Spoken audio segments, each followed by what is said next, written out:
نحمده ونصلي على رسوله الكريم أما بعد فأعوذ بالله من الشيطان الرجيم الله ولي الذين آمنوا صدق الله العظيم اللهم صل على محمد النبي الأمي وعلى آله وسلم تسليما اللهم صل على محمد النبي الأمي وعلى آله وسلم تسليما اللهم صل على محمد النبي الأمي وعلى آله وسلم تسليما۔ آج ہم آپ لوگوں کو بتلا رہے ہیں کہ ولایت ولی کی کتنی قسمیں ہیں، ولایت کی کتنی قسمیں ہیں۔ ولایت کی دو قسمیں ہیں، ایک ہے ولایت عامہ، کیا ہے؟ ایک ولایت عامہ، ثانیاً ہے ولایت خاصہ۔ ولایت عامہ کس کو کہتے ہیں؟ کہہ رہے ہیں یہ عام دوستی ہر ایمان والے کو حاصل ہے اللہ رب العزت سے۔ عام دوستی ہر ایمان والے کو اللہ رب العزت سے حاصل ہے۔ اور ثانیاً جو ولایت خاصہ ہے اللہ رب العزت کا خاص تعلق، اور ولایت خاصہ یہ صرف ایمان والے کو نہیں بلکہ متقین کو ملتا ہے۔ کس کو ملتا ہے؟ متقین کو ملتا ہے۔ اور متقی کس کو کہتے ہیں؟ متقی اسے کہتے ہیں جو گناہ نہ کرے یا گناہ ہو جائے تو فوراً توبہ کر لے۔ کیا کر لے؟ فوراً توبہ کر لے۔ متقی کا معنی اللہ سے ڈرنے والا۔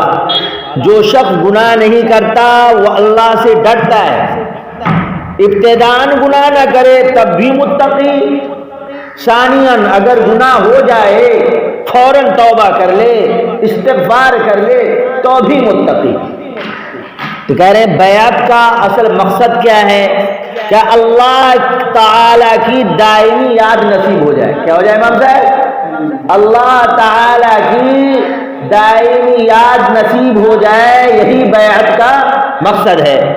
اللہ کا کرم ہے کہ ہمارے پیر و مرشد شیخ المشائخ عارف باللہ رشید الامت حضرت مولانا عبد الرشید صاحب شیخ الحدیث مدرسہ اسلامیہ عربیہ بیت العلوم اسرائیل اعظم گڑھ کا آج سے ضلع سیتامڑھی، بھلہی، مدھراپور، ویشالی اور پریہار، جامعہ عربیہ طیب المدارس، کلمہ، بلہا مقصوداً، اس طریقے سے ہر گاؤں میں حضرت کا جو روحانی دورہ ہوگا۔ آپ لوگوں سے گزارش ہے کہ خوب سے خوب استفادہ حاصل کریں اور بغیر سوچے سمجھے بیعت ہو جائیں۔ بیعت کا ثبوت حدیث سے ہے، بخاری شریف کی حدیث ہے، حضرت عبادہ بن صامت رضی اللہ تعالیٰ عنہ کو آقا صلی اللہ علیہ وسلم نے کہا آؤ میں تم کو بیعت کر لیتا ہوں، آؤ میں تم کو بیعت کر لیتا ہوں۔ دیکھ لیجئے آج لوگ کہتے ہیں وہ تو کہتے ہیں بیعت کرنے کے لیے، ارے آقا نے کہا ہے بیعت کر لیتا ہوں، یہ ثابت ہے۔ بہرحال بیعت کا مقصد، اصل مقصد کیا ہے؟ اللہ تعالی کی دائمی یاد نصیب ہو جائے، یہ مستقل سنت ہے، علماء کرام جانتے ہیں۔ اللہ کے رسول صلی اللہ علیہ وسلم نے کیا فرمایا؟ کان رسول اللہ صلی اللہ علیہ وسلم یذکر اللہ فی کل احیانہ، حضور صلی اللہ علیہ وسلم تمام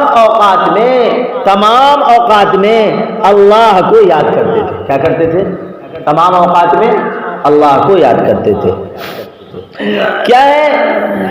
آقا صلی اللہ علیہ وسلم نے کہا صلو کما رأیتمونی اصلی۔ کیا ہے؟ صلو کما رأیتمونی اصلی۔ نماز کو سیکھنا گویا صحابہ کی سنت ہے، صحابہ آقا صلی اللہ علیہ وسلم سے سیکھتے تھے، اس کے بعد پڑھتے تھے، کرتے تھے، سنت و شریعت پر چلتے تھے۔ اس سے پتہ چلا جو بھی شیخ سے جڑے گا اور سنت و شریعت کو سیکھ کر کے وہ گویا کی نبی صلی اللہ علیہ وسلم کی سنت کو تازہ کرے گا۔ آقا نے ارشاد فرمایا من احیا سنتی عند فساد امتی فلو اجر میت شہید او کما قال علیہ الصلوۃ والسلام۔ جس وقت میری سنتوں کو پامال کیا جائے گا، روندا جائے گا، میری ایک سنت پر بھی کوئی عمل کر لے گا اس کو 100 شہیدوں کا ثواب ملے گا۔ میرے محترم بزرگوں دوستو، آپ سے لوگوں سے گزارش ہے کہ خوب سے خوب فائدہ اٹھائیں، نقش قدم نبی کے ہیں جنت کے راستے، نقش قدم نبی کے ہیں جنت کے راستے، اللہ سے ملاتے ہیں سنت کے راستے۔ جزا اللہ عنا محمد ما اہلہ صلی اللہ علیہ وسلم۔